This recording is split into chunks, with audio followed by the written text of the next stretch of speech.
Hi everyone, and welcome to the second video of in the series of further differentiation with Math Made Easy with Terry. Okay, so the last time we talked about things like exponential, lean, log, and the rest of it.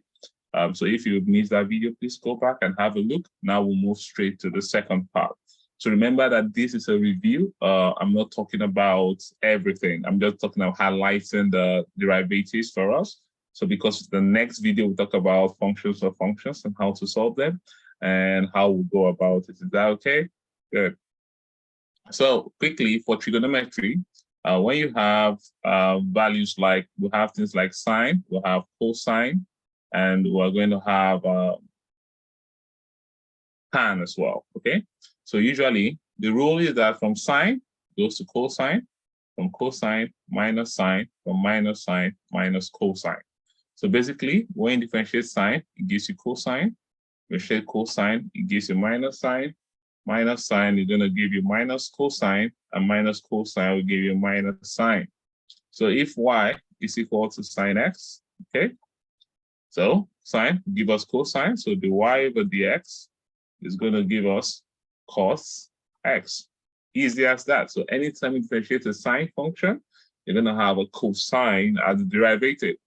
Then the next thing, number 2, what we know, y is equal to cos x. So if you have a cosine function and you want to derive it, find derivative. So the y over the x is going to give you, cos is going to give you minus sine x. Okay. Number 3, the same thing.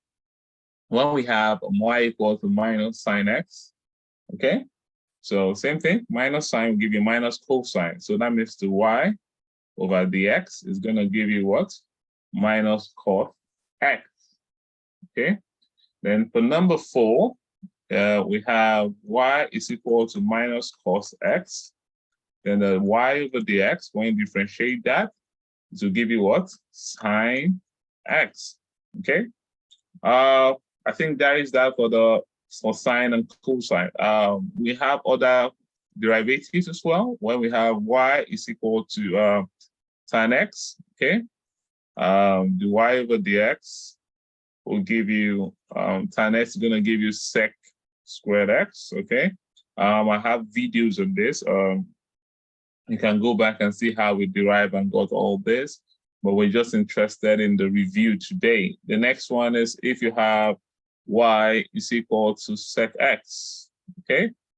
Sec x, so for sec x, the y over dx is going to give you sec x tan x. Is that okay?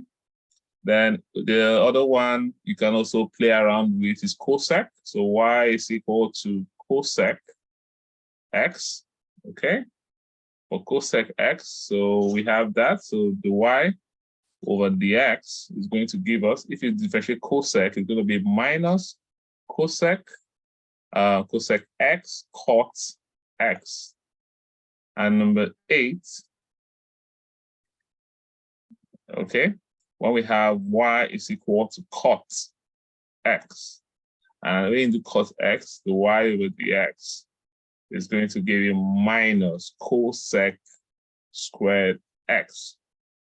All right, so this will bring us to all the derivatives I think we're going to need for the third video on functions on functions. So basically, just a quick review before we go.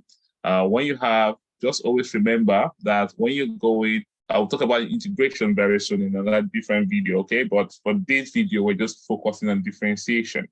So when you have from sine to cosine, that means you're going, as it the clockwise? Yeah, I think this is clockwise, right? So in the clockwise, so that's your differentiation. So you just write it from sine to cosine. If you differentiate sine, it's going to give you cosine.